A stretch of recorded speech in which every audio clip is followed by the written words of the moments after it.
What up, what up, what up, boys? I just got this new hat from the thrift store. I've actually had this hat for a little while now. I didn't just get it from the thrift store. I got it from a thrift store, but a little while ago. But I want to talk about being a debt slave in 2026. I was at the bar the other night with some friends, with my buddy, and we were shooting some pool. It was one of those bars where you walk in and they got the bar on the left side and they have all the seating where you can like sit down and like actually buy food, and then you go to the back and they have like the bullpen where you have all the pool tables and stuff. Is I think that's what it's called. But anyway, so we're shooting some pool and hanging out, and there's a bunch of people our age there, and so we're just talking, and I get talking to this guy. He was pretty chill, you know. He was from the local area, from like the local. He went to like the state school and stuff that was there. And I start asking him what he was doing, and he was doing like physical therapy for school or psychiatry or something like that. I don't exactly know what it was. I think it was probably physical therapy. He was talking about like stretching and some shit. But anyway, I start talking to this dude, and somehow student loans came up, and he said something to the tune of like, yeah, like I'm in debt like over $100,000, and I don't finish my program for another 2 years. I don't know exactly how old he was. He had to be like mid 20s, late 20s.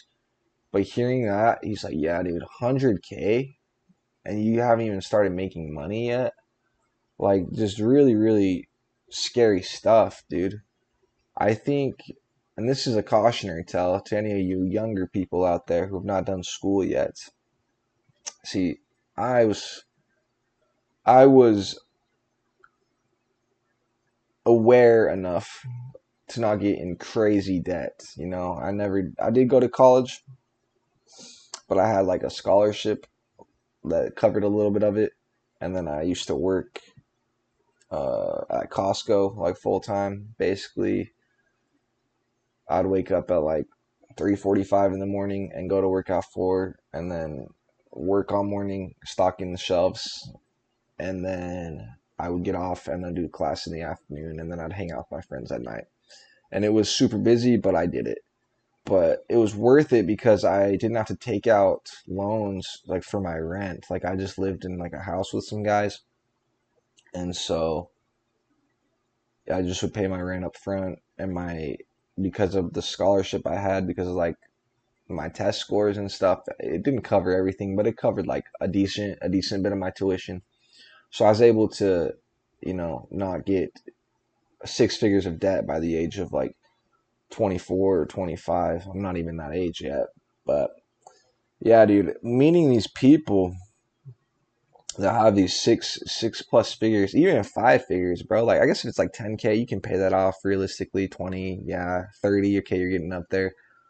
And dude, 40,000, $50,000, and especially with the way like if it's like compound interest, just the whole loan system is so predatory, bro, and it really does just make you like a modern day debt slave.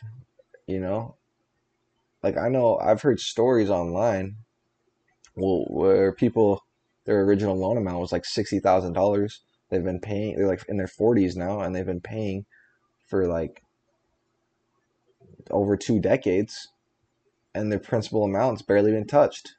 So maybe out of that $60,000, they've paid $60,000, but their principal amount's still like 50K because just the way the interest rates work, and it keeps compounding. So you got to be very, very careful. I think financing school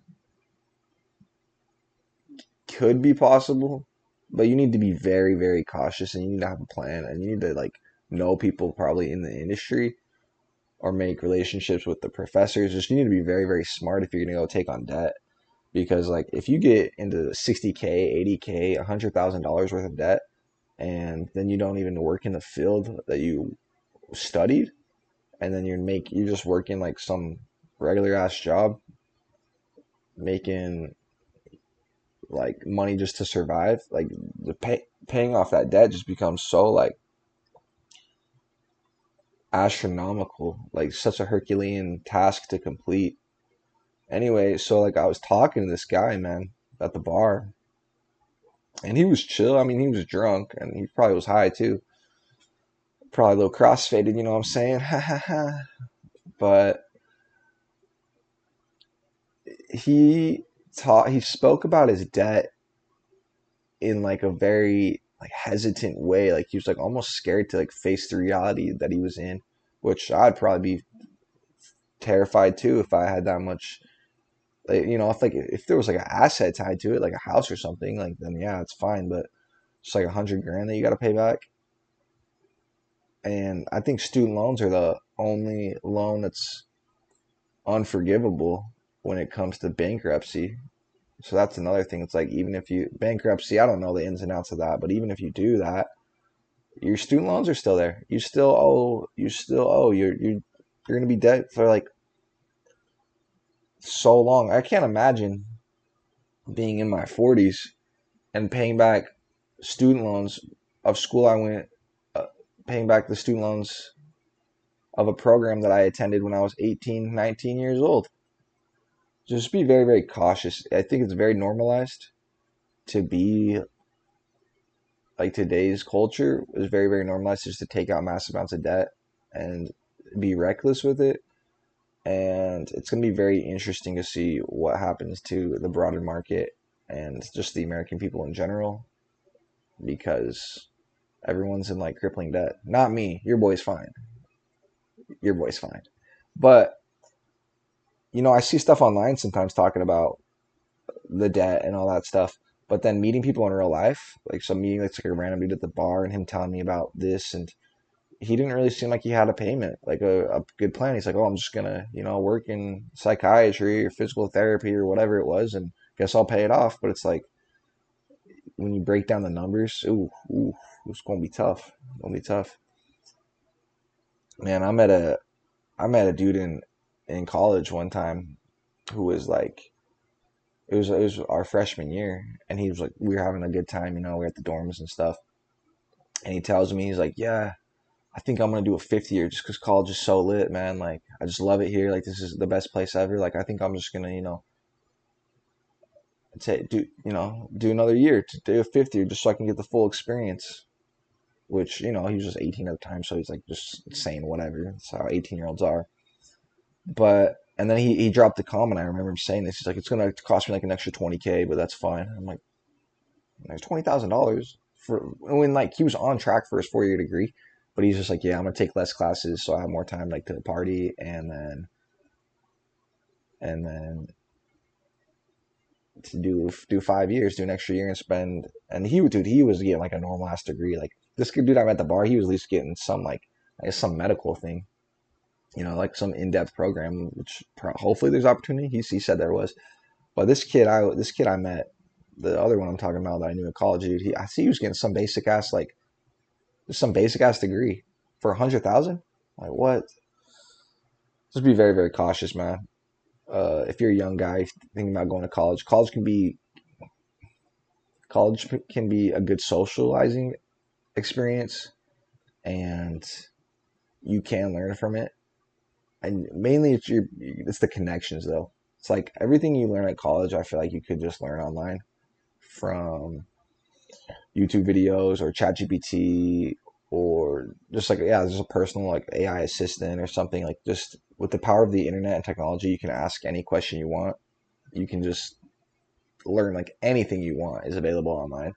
And so it's like yeah, there's decent information in college, but dude, some of it's outdated, and a lot of what you're paying for, I think, is the network of the professors of the other students. You go on to do something that your peers go on to do something, you stay in touch.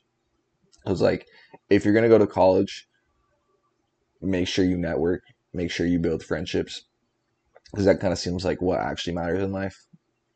A lot of the like every job I've ever had, not every job, I've had a couple that when I was younger where I just like walked in and was able to get a job, thank goodness. But some of the jobs I've had was because I had a recommendation from a friend. It really, really helps to have a recommendation. Someone to vouch for you, someone to say, hey, so and so can actually do the work that they're required to do. Yeah, it's a dangerous game out there, and debt can be debilitating. It can like cripple you and just really, really set you back years. So it's like just make sure you do the cost benefit analysis. And if you want to wait a year to kind of figure out other things, going to the gym, working just some other type of job that you're probably going to work after college anyway. You're going to work that job anyway, so might as well just work it and not be in the debt for it. But do that for a year or a couple months. Go to the gym, take care of your health, travel.